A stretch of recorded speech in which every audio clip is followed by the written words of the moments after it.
length of the contract is the will of the player, you know, because and you can understand, I said, some players, sometimes they have a dream. Some of them is been to play in the Premier League, some of them is to play in the Premier League for Arsenal. Another one can be to play in a different country for a different club. So you have to respect that. I think we've been really, really lucky, but as well it shows the power of this football club and how much people loves it and wants to come here. That none of that is happening. Even they have the possibility to go somewhere else, they want to remain here. He signed at Arsenal when he was very young, at 18 years old. Yeah. And there were 3 loan spells early in his Arsenal career.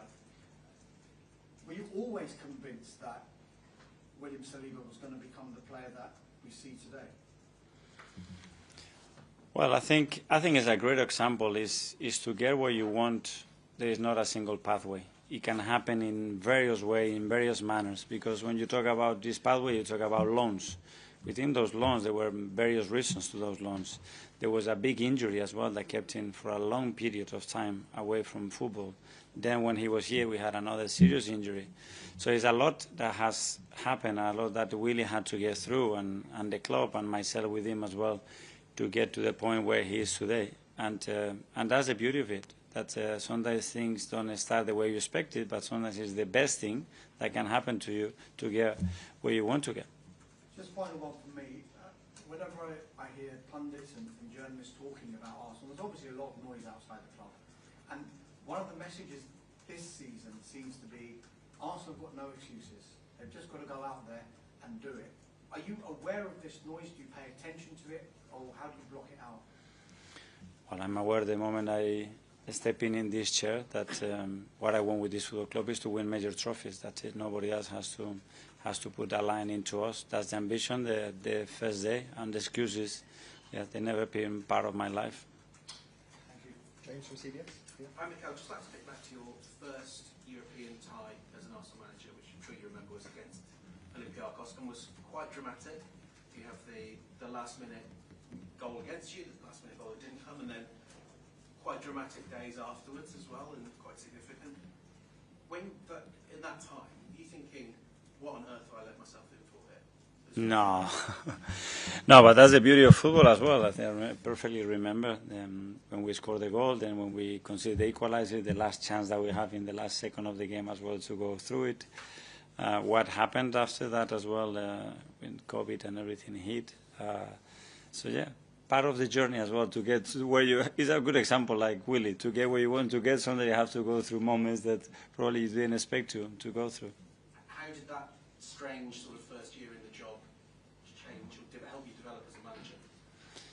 Well, it was a lot, obviously, to swallow, coming into a massive club in the middle of the season when you never coach a team. That's already a big challenge. On top of that, everything that was happening at the football club, on top of that, COVID hits, you're not able to be in contact with your players or the club, and that drags for almost 2 years. Yeah, it's a lot, but it was an experience that I learned a lot from it, and I think it made all of us better. Simon Standard. Hi, Mikel. Hi. I know the atmosphere is a big thing for you, and one of the things we've noticed this season, obviously the tunnel has changed. There's no cover over it. I just wonder, is that something you were involved in? What was that change about, and how do you think it can impact the atmosphere? No, obviously also for a club we have always the ambition to generate the best atmosphere in the world at the Emirates, and we have the best supporters in the world, and now we have to facilitate everything, and the team has to give the right feelings to our supporters every time we play in front of them. We need to habilitate as well the stadium in the manner that we want, and we need to ignite that will that we have to play every single ball with us, because it makes such a difference. I want to play and win the things that we want to win. That's a non-negotiable. You need to have a stadium that is able to create those moments for sure. The other one I wanted to ask you was about Max, who, if he plays any of these games before his birthday, can make history in the Champions League. Obviously, we all are talking about him a lot in these few months, but for you as managers, when were you first aware of the talent you had, and what work has gone into the point where we are now, where he could be making history? Well, the first conversation probably was with Per, when we were talking about the talent and what he could see and feel that that could reach out the level that we needed. Straight away his name came up, and then we started to look at him. and yeah, the way he's developed himself and the steps that he's taking and the speed he's taking them, it's probably unheard of. And yeah, he's fully with us.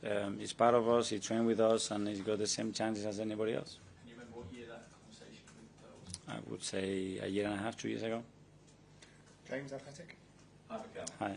I wanted to ask you about Victor Gyökeres. He was involved in a really physical game at the weekend with Newcastle.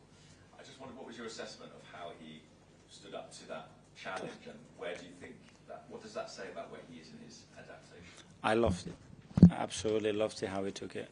He went on board. Not a single moment when he's showing frustration. I told him, you're going to get some decisions, some others not. Stand up. You're going to have 2 or 3 players around you many moments. The ball is in the air and a lot is going to happen. But I loved his reaction. I loved the way he handled the situation emotionally, and as well because he was involved in a lot of dangerous moments that he created. He was very much involved in them. And yeah, it's a pity that he didn't score a goal at the end, because in my opinion he fully deserved it. There's quite a big sort of burden on him at the moment with no Kai. He's kind of the 9 on his own, a lot of expectation. How do you think he's handling that? In a really natural and organic way, I would say. He's a really confident boy. His work ethic is incredible. The demands that he puts in himself every single day. It's a joy to work with him. He gives so much to the team, and the ceiling is very, very far what he can still give to the team. So very happy with him.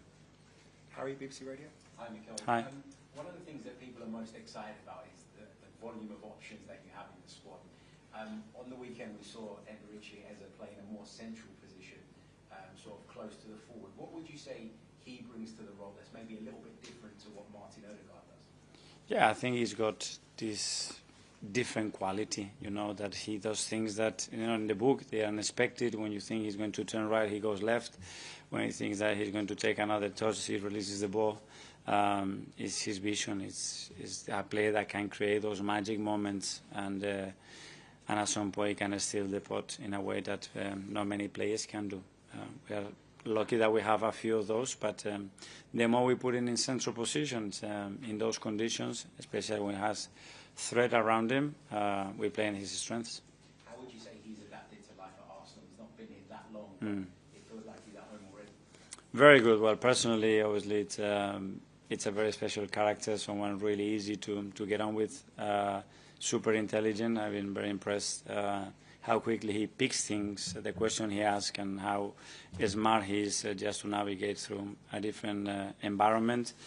And then, yeah, the chemistry is generating with his teammates, the way he's impacting games. I think for the short period he's been with us, I think really positive. Okay, last one in the live section. First one here. Hi, Mikel. Hi. Olympiacos has had quite a positive record at the Emirates. How do you not let this affect your mentality, and how do you learn from your previous encounters? Yeah, well, because they had a really good side, and they have a really, really good manager, which I know since I was 13, because he was my coach at that period, and I know how he works. I know how efficient he is in what he does. That's what I'm saying, that tomorrow is going to be a really tough match. Okay, and finally live, David from. Hi, Mikel. Hi. Saliba is part of the defense with Gabriel, Timber, and Coffee, the one you have used the most this season. What do you see in this defense, and what do you think is making it so good? Wow, one is chemistry. I think there is something about, especially when we talk about centre backs or units, that it has to exist, that it has to be a will, a feeling to play for each other, and basically to hide each other's weaknesses and promote each other's strengths. And that's an ability that they have between them, and they have developed. They like to play with each other. They love each other, and that's a massive thing when you're asking your backline to produce what they are producing at the moment. Okay, that finishes the live. We'll go into 10:30 tonight. Kick off with this one in the back. Hi, Mikel. Hi. With Saliba, it was mentioned before about how initially he went to the 3 loan spells and then came through that. He's now obviously one of your main players. If you look across the first team in the last couple of seasons, there's not really been that route where you've sent players out on loan to go young and then they've come back and then risen to the first team. Why is that particular route really not being utilised much at all since William, would you say? Well, we very rarely have recruited 18 years old in that position at that price. Across the, not just centre back, I mean across Well, that signing was done before I arrived as well, and I didn't really know the expectation that we had in relation to that. But in that moment, my opinion was that the room that he had in the squad, the environment that he had in the squad, and I would say the capacity that he has to impact the team with what we needed, it wasn't ideal. And we decided to loan him and to give him the exposure that he needs, to let him mature as well in a different league with a different coach, and then he was ready for it. You often talk about the atmosphere at the Emirates and how good it is and how you want to keep improving it every season. Do you look at places like Newcastle, for example, where St James's Park, crazy atmosphere, arguably maybe has an impact on certain things at times? Do you kind of look at that and think this is the reason why you want to bolster the atmosphere at the Emirates? For sure, we can learn and take things from many clubs, and in Europe there are some great examples as well. One thing is the things that we can do externally to that. We cannot compare ourselves to a city as well that has got one club, which it brings everything together much easier. In London, unfortunately, we have so many, and it's a very different context. But as well, I think there is a history between that crowd and that team, and the moment that you